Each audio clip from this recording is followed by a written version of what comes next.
Hey guys, I just wanted to take a moment at the very beginning of the semester to introduce myself to you. My name is Jamie Baldwin and I will be your instructor during the summer section of English 111, and the title of the course is Writing and Inquiry. So in this brief video, I just want to walk through a couple of the preliminary things that you need to know in order to be successful in this class. I do sincerely believe that everyone can be successful. It's just a matter of how much you want to put into the course in order to be successful. So let's just talk about some of the things that are preliminary in understanding this course. Now, keep in mind, all of the details that are mentioned here in this brief PowerPoint are laid out in much more detail in the course ICR, which is located in the top box on our course Moodle page. But as I just mentioned, the title of this course is Writing and Inquiry. And what you'll notice when you first go to the ICRs, there's a long chart, and that chart lays out the SLOs, which are the student learning outcomes. But I've condensed it into 4 major areas that we'll work on over the next 8 weeks. And those are focusing on the stages of the writing process, writing within various rhetorical modes, and that basically means writing different styles. You know, we'll cover research paper, we'll cover analytical paper, we'll cover a memoir essay, and each one of those different genres of writing has unique qualities and different features that you'll need to focus on. So when we say various rhetorical modes, that's pretty much what that means. We will focus on grammar in this course, so you will get a crash course in grammar at the very beginning of the course. And then our ultimate goal is to develop effective and creative writing skills, or clear, not creative as well, but writing skills. Now, the way that the course is organized is pretty straightforward. There's a chart you'll notice in the course ICR that details each lesson, what's to be turned in on Moodle, and so on and so forth. So what you'll notice is the lesson information is listed, and then the assignments are listed as well. This will also be on Moodle for each unit. But each unit, you're responsible for reading each chapter that's assigned from the textbook, and this is our textbook. It's the Norton Field Guide to Writing and Readings with Handbook, the 4th edition, so make sure that you pick those up. They are available in the bookstore. I don't know where else they may be available, but they're reasonably priced in the bookstore.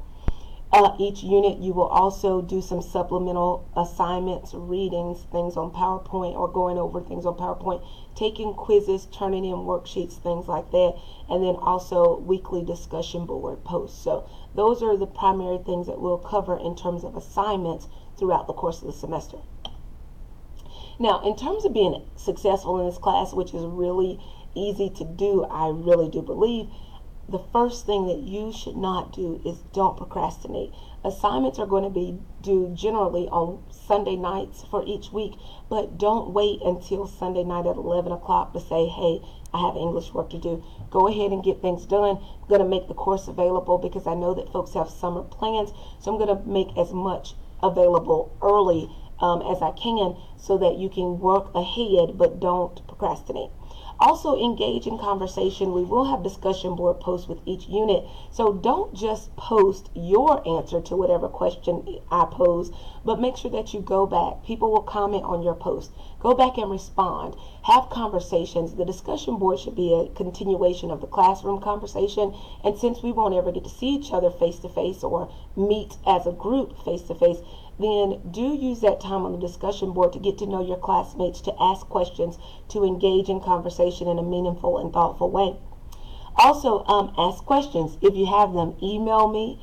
My contact information is readily available for you, and also seek help. Whether or not you think that you're a strong writer doesn't really change the fact that you can get help if you need it from the OWCC here on campus, or Upswing, which is an online tutoring source. There's a link to that also on our course Moodle page. Now, being successful in this class also means completing all of your assignments. Here is a general list of the major assignments. We will write 3 essays. Your research paper counts the heaviest. There will be quizzes and tests. Mostly quizzes. I really need to take the word test out of the equation because there are grammar quizzes and reading quizzes and things like that. Discussion board posts, and then supplemental activities. So anything extra that you do, that may be a worksheet, peer review, things like that. Informal writings that you have to turn in. So those are all supplemental. Now, of course, being successful means that you do have reliable access to a computer with the internet. Unless there are serious extenuating circumstances as determined by me, I will not reopen an assignment or a quiz. Once it is closed, it is closed. Again, don't procrastinate. Always beware of plagiarism. You want to make sure that all the work that you do is your own work. Don't get it off the internet. It's really easy to find, even if you don't think that it is. It is. So make sure that you do your work. Everything you turn in for me this semester should be written for this class this semester. If your grandma is a really good writer, don't turn in grandma's papers. If your cousin took this class in the past, don't turn in your cousin's papers. If you took English 111 before and you weren't so successful, so you want to reuse and revamp a paper from a previous class with another instructor, don't do that. Also, don't work collaboratively on your quizzes and things like that on Moodle. Make sure that you do your work yourself. The penalty for plagiarism is a 0, automatic 0 on the assignment. And very important for you guys, especially in an online setting, is that I do not accept late work. Most assignments are due at 11:55 p.m. on Sunday nights. Others may have a different due date depending on what it is, but that'll be clearly noted for you in advance. And unless there are serious extenuating circumstances as determined by me, then all deadlines are final. So there's that. Now, in terms of getting in touch with me, my contact information is here on this PowerPoint, but also available for you at the top box on Moodle. You can call my office phone, but I won't be here often because I'm only teaching online. So the best way to get in touch with me would be via email, or you can text my cell phone. Please only text my cell phone. Make sure that you identify yourself and let me know who you are and what it is that you need, and I will get back to you very quickly if you send me a text. But I look forward to a great semester with you guys. Please don't hesitate to reach out if you have any questions, and I'll hear from you soon. Have a great day.